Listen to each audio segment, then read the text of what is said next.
The sun glared down on the streets of Lagos like an unforgiving spotlight. Maxwell Rodriguez, one of Nigeria's most powerful businessmen, stood beside his stalled black SUV, tapping his foot with growing impatience. His mechanic was nowhere in sight. The engine had given up just a block from the venue of the most crucial meeting of his life. Investors from Europe were waiting in a luxury boardroom just minutes away, ready to shake hands on a deal that could catapult his late father's struggling empire into a global force. This wasn't just about business, it was about redemption. His father had doubted his leadership. A failure today would confirm every harsh word. Just as he checked his Rolex again, the universe seemed to conspire against him. A young woman emerged from a corner cafe, moving faster than her balance could handle. She had a takeout tray in one hand and a steaming cup of coffee in the other, her faded hotel staff uniform clinging to her from sweat and motion. In her haste, her shoe hit a loose stone, and she stumbled forward with a gasp. The coffee flew from her grip. In a matter of seconds, the entire cup landed on Maxwell's crisp white shirt and tailored gray suit, an outfit worth more than her annual salary. Hot liquid soaked his chest and ran down his blazer. The tray hit the ground. Victoria landed hard on the pavement, a bruise quickly rising on her elbow. For a second, time stopped. Then Maxwell erupted. "Are you completely out of your mind? Do you know what you've just done?" His voice thundered over the street noise. Onlookers turned. "This suit could feed your entire generation. I've got a deal waiting that could change this country's economy, and you ruin it with a splash of cheap coffee?" Victoria winced, trying to rise. Her hands trembled as she spoke. "I didn't mean to. I'm so sorry, sir. I was only trying to get to work.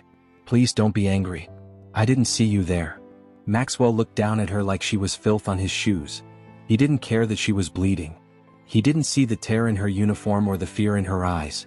All he saw was failure. She dropped to her knees, trembling as her voice cracked again. "Please, I swear it was a mistake. I didn't mean to." Her plea was cut short by the harsh shove that came without warning. Maxwell pushed her out of the way like she was nothing but a bothersome insect. She stumbled back, landing on her side. Her elbow scraped harshly against the rough pavement, blood rising through torn skin. Pain shot through her arm, but he didn't even glance at her. He just walked away, face tight with fury, eyes fixed forward, as if the sight of her wasn't even worth remembering.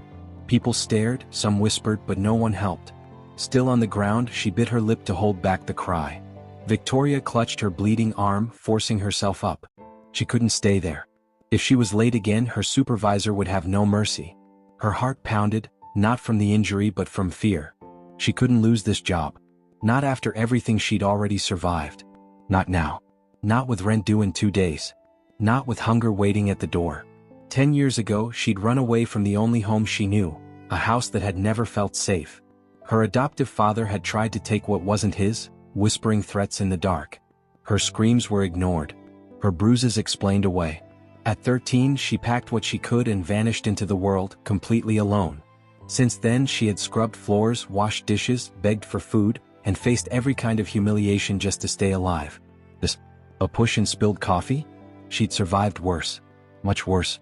Still, the sting of this moment ached deeper than her cut. Not just because of the pain but because of the way he looked at her, like she didn't matter. Like she was invisible. Victoria blinked back, the tears threatening to fall again, and wiped her face with the sleeve of her worn uniform. No one was coming to save her. She adjusted her badge, ignored the throb in her arm, and took off running toward the hotel. There wasn't time for pity. She had a shift to complete and a life to fight for. She had no clue that the man who pushed her away so cruelly was the same man who would soon need her more than he could ever imagine. She had no idea this accident would change everything. Maxwell Rodriguez collapsed into the back seat of the hotel's private car, loosening his tie with an exasperated sigh. He had signed the deal. On paper it was a success, but it didn't feel like one. The boardroom had been stiff, the investors skeptical. The coffee stain had drawn unwanted attention, and his usual commanding presence had faltered under their judgmental glances. As the car pulled into the underground parking of the luxury hotel, he answered his mother's call. "Yes, I got it done," he muttered. "But you should have seen the way they looked at me. All because of some reckless cleaner who couldn't hold a cup of coffee. Completely ruined the moment." His mother responded with her usual measured tone, but he wasn't listening. He was already stepping into the elevator, pressing the button to the penthouse floor, longing for the silence of his suite. The lights flickered on as Maxwell entered his room. He dropped his briefcase on the side table and unbuttoned his blazer, rubbing his temples. But something was off. The air smelled faintly of cleaning solution. The sheets looked disturbed. He turned toward the bed and froze. A young woman lay curled up in the middle of his king-sized bed, her body limp, her uniform wrinkled and damp with sweat. Her head rested awkwardly on one of the pillows, and beside her, a small basket of cleaning supplies lay overturned on the duvet. Maxwell's brows furrowed in disbelief. Who the hell was in his room? He stormed forward, his voice sharp and impatient. "Hey, what do you think you're doing here?" His shout cut through the room like a blade. The girl stirred, blinking rapidly as she sat up in alarm. Her eyes were wide with panic. "Oh no, no please," she gasped, struggling to her feet. "I didn't mean to, I must have passed out, I swear. Please don't report me, sir. I was just cleaning and I didn't even know when." Maxwell's eyes narrowed, his anger reigniting as recognition dawned. "You," he said, voice low but icy. "You again?" Victoria stood trembling, her knees threatening to buckle. "I wasn't trying to sneak in, sir. I swear it on my life. I've just been working back-to-back shifts all day and I felt dizzy. I sat for just a moment. I didn't mean to fall asleep." "Save the excuses," Maxwell snapped. "First you spill coffee on me and now you're trespassing? You do realize this is grounds for immediate dismissal?" As if on cue, he picked up the phone and called down to the front desk. Within minutes, 2 security personnel arrived, followed closely by the hotel manager. The tension in the room thickened as the guards moved to flank Victoria, her face ashen with fear, her arms held tightly at her sides. "Sir, I deeply apologize for this incident," the manager said in a hushed voice, gently gesturing for the guards to hold back. He stepped beside Maxwell, speaking in a quiet but urgent tone. "This is Victoria. She's one of our most reliable staff members. In all her time here, she's never once caused trouble. She's respectful, hardworking, and exhausted. Her younger sister's been in and out of the hospital. She's been covering every shift she can just to make ends meet. What happened here, it wasn't intentional. I believe it was simply a mistake born of fatigue, not negligence." Maxwell's jaw tensed. He looked at Victoria again, truly seeing her this time. Her eyes, though terrified, carried a raw honesty. Dark circles framed them like bruises from sleepless nights. The tremble in her hands was real. And behind the fear, he noticed something else, a kind of quiet pride that refused to beg too much, even while she was desperate. He sighed, running a hand down his face. "Let her go," Maxwell said at last, his tone low but edged with lingering frustration. The room was heavy with silence as the command registered. The security men glanced at each other, uncertain, then stepped back, releasing their grip on Victoria. She staggered slightly as they let go, clutching her wrist where one of them had held her too tightly. The manager gave a grateful nod, his shoulders easing just a little. But Maxwell added without emotion, "I don't want her anywhere near my suite again. Make sure of it." His voice wasn't raised, but there was steel in it, enough to end the conversation. As Victoria was quietly let out, her head bowed, Maxwell collapsed onto the edge of his bed. His elbows dug into his knees, both palms pressing hard against his forehead. His suit jacket lay wrinkled beside him, forgotten. He had expected the day to end in victory. Technically it had. The investors signed the contract. His company was now set for international expansion. But he didn't feel triumphant, only strangely unsettled. He couldn't understand it. It should have been a clean day, deal signed, press notified, champagne waiting. But instead, a hotel maid with shaking hands and tired eyes had taken over his mind. Her face, etched with helplessness and exhaustion, stayed with him. There was something haunting about the way she'd stood there, torn between dignity and desperation. He had encountered elegance in every form, women with polished accents, tailored dresses, and high society lineage. Yet none of them stirred this unfamiliar tension within him. Maxwell rose and walked to the floor-length windows, staring out at the blurry Lagos skyline. His reflection hovered ghost-like in the glass, stern, composed, yet not at peace. He told himself it was just irritation. He hated being thrown off balance. That's all this was. A fluke. A ripple. Nothing more. But even as he whispered that excuse to himself, he felt the truth tighten its grip around his chest. He had a private jet on standby. He could leave first thing in the morning and return to his mansion. His world of control, silence, and order. But as he stood there, unmoving, he found himself dialing the front desk instead. His voice was flat, carefully neutral. "I'll be extending my stay." "Certainly, Mr. Rodriguez." "For how many more nights, sir?" He paused. Indefinitely. As he ended the call, he didn't look back at the bed. He didn't even admit to himself why he was staying. Officially, it was to ensure the new partnership was nurtured properly. Unofficially, well, he didn't say it. He didn't have to. Not yet. The next morning, Maxwell called room service to place his usual breakfast order, but with a peculiar condition. He insisted the cleaner named Victoria be the one to deliver it. The staff hesitated at the unusual request. "Sir?" "You heard me," he replied curtly before ending the call. Downstairs, Victoria's heart sank as her name was called out by her supervisor. "Room 1201. Mr. Rodriguez is asking for you again." Confused and tense, she asked in a hushed voice, "Why me?" The supervisor only shrugged. "Just be careful." Before heading upstairs, Victoria stepped into the restroom and broke into silent tears, overwhelmed by dread and fear of being reprimanded or worse, dismissed. She adjusted her uniform sleeves and composed herself, hoping the previous incident hadn't set her up for another round of humiliation. When she knocked, the door opened almost immediately. Maxwell stood tall in a sharp suit, lacking a tie, his expression unreadable. Her eyes lowered, Victoria entered quietly and set the tray on the table, her voice nearly a whisper. "I didn't want to be late again," she said after he commented she was early. He said nothing else for a moment, simply watching her as if trying to read the weight she carried. Then his voice broke the silence. "Your hands tremble when you're uneasy." She stiffened, pausing. "I'm sorry, sir," she murmured, afraid to meet his eyes. Just as she turned to leave, he gestured to a small stack of bills on the table. "Take it," he said calmly. She stepped forward, picked it up, and unfolded the crisp notes. Nigerian Naira 5,000, far more than she could earn in 2 days. Her breath caught in her throat. I can't accept this." "I don't want any problems," she said, holding it with trembling hands, afraid it came with expectations she couldn't bear. He didn't press her further, only nodded, letting her leave. From that day, breakfast, lunch, and dinner came with the same instruction: Victoria only. Whispers began circling the staff kitchen, speculations and sharp glances. Why her? Is he watching her? Is she trying to seduce him? She heard them all, lips tight, spine straight, her heart a storm behind her calm face. The tips kept coming, each larger than the last, yet she remained cautious, never staying longer than necessary. But on the 4th day, when she arrived with his dinner tray, he was waiting near the table and said, "Sit." She stiffened again. "Sir, I'm not allowed to sit in guest rooms." His response was quiet but pointed, "I'm not just a guest. I'm a man with a question." She looked at him, eyes uncertain. "Do you always work this hard?" The question stunned her. She swallowed, then spoke softly, "I don't have the luxury of slowing down." The silence that followed wasn't uncomfortable. It was the kind that hinted everything was beginning to shift.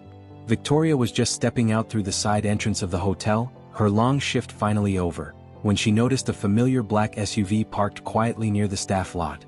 Leaning against it with his arms crossed and a look of calm persistence was Maxwell Rodriguez. She froze, her heart kicking up. He had no business being there. Guests didn't linger where the staff clocked out. "Sir?" she asked warily, clutching her worn-out bag tighter. "I'll drop you off," Maxwell said, already reaching for the passenger side door. She immediately stepped back, eyes scanning the dimly lit parking area. "Thank you, sir, but I'm not allowed to be seen around clients outside work. If anyone sees me, I could lose my job," she said quietly, her voice laced with panic. Maxwell didn't budge. "You won't lose anything. I'll speak to whoever needs convincing," he replied firmly, his tone leaving no room for argument. After a hesitant pause and another nervous glance over her shoulder, she nodded and quickly slipped into the seat, her frame tense like a spring. The ride was silent at first, the city slipping past them as they drove farther from the polished glow of the hotel into the humbler edges of Lagos. Streetlights grew sparse and potholes replaced smooth roads. When they reached her junction, Victoria looked down in shame. "You can stop here. I'll walk the rest." "I'll come with you," he said without hesitation. She hesitated, then led him through rusted iron gates and past faded concrete walls. The compound was alive with voices and quiet struggles. Old women peeling vegetables in plastic bowls, children darting barefoot across broken stones. Her little corner was lit with a single bulb tied to a shaky pole. "It's just me here," she said softly, then smiled and pulled out a small bag of round bread rolls she had bought with the little she had. One by one, she handed them to the elderly women seated nearby, who grinned wide and blessed her with Yoruba prayers. "God bless you, our Vicky," one called. Children surrounded her, arms thrown around her waist, laughing and calling out, "Thank you, Auntie Vicky." She ruffled their hair and laughed with them, glowing in that moment like someone who had never known sorrow. All the while, Maxwell stood by a crooked wall in silence, unnoticed, as if invisible. No one looked his way, they were too caught up in her light. And as he stood there, something inside him shifted. He had come to see where she lived, but instead he saw who she was. And it silenced him. He hadn't slept much, barely a few hours stolen between tangled sheets and thoughts he couldn't silence. The deal had been finalized, the investors thrilled, his team back in Victoria Island already arranging a homecoming celebration. His mother had messaged 3 times, asking when he'd return so the family could toast to his success. But Maxwell remained at the hotel, pacing the suite like a man caught in a storm. He had told himself it was just curiosity, a need to understand her. But each passing day made that lie harder to believe. It wasn't just her voice or her presence, it was the stillness she brought into the chaos of his mind. So when the familiar knock echoed at his door, his heartbeat surged. He crossed the room faster than he realized, swung the door open, and there she stood, Victoria, her hands clutching her cleaning supplies, eyes a little wider than usual. "Good afternoon, sir. I've come to tidy up the room. If it's okay, could you please step out for a few minutes?" she asked politely, eyes fixed just past his shoulder. But he didn't move. Instead, his voice dropped, thick with something tender. "Vicky." She blinked. Her lips parted slightly, stunned. He had never called her that. Not once. Her name sounded different in his mouth, softer, almost sacred. "I'm not stepping out," he added, his tone slow and deliberate, "because I need to say something before I explode from holding it in." She clutched the mop handle tighter. He confessed, his eyes locked on hers. "I don't want to just know you, Vicky. I want to wake up thinking about you and go to bed missing you. I want to be part of your world, your everyday, your struggles, your peace. I want more than I even know how to ask for." Her breath trembled, heart thudding wildly. The cleaning gloves nearly slipped from her hand. She had come to wipe down his tables. She wasn't ready for this look, this closeness, this confession that felt too real to ignore. Yet she didn't move away either.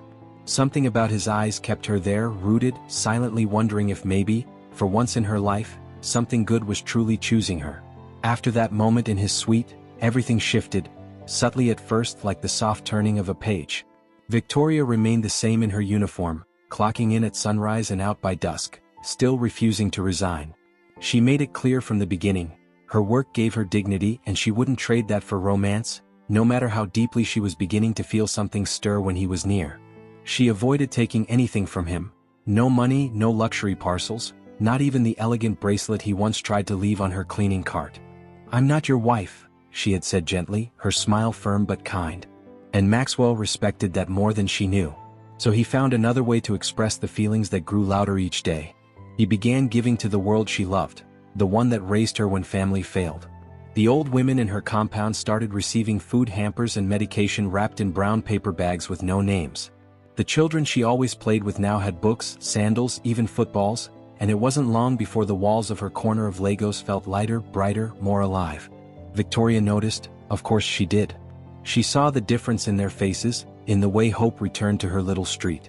And though he never once brought it up, never looked for praise, she found a quiet moment, took his hand and whispered, "I know it's you. Thank you." It was the first time she'd touched him. And it said more than any gift ever could. She arrived without warning, his mother, driven by whispers that had reached her all the way in London. Rumors, photographs, subtle headlines, and one particular image of Maxwell Rodriguez standing far too close to a hotel cleaner whose name no one in their circle even cared to learn. Mrs. Eloise Rodriguez stepped into the hotel like a woman reclaiming territory, graceful, powerful, and as cold as polished marble. Behind her, they had built a life on image, on legacy, on marrying within prestige, not sentiment. Maxwell barely had time to gather his thoughts when the confrontation happened. Sharp, swift, and behind closed doors. "You're making a mockery of everything we raised you to be," his father said. "You're being seen with a girl who doesn't belong to our world," his mother added. Just outside the suite, Victoria approached quietly, holding the lunch tray she had been asked to deliver. She was tired but hopeful, thinking maybe today would be different. Maybe he would finally speak the things she had begun to feel too. But as she drew closer, she heard her name, not in affection, not in admiration, but in a tone that cracked something deep within her.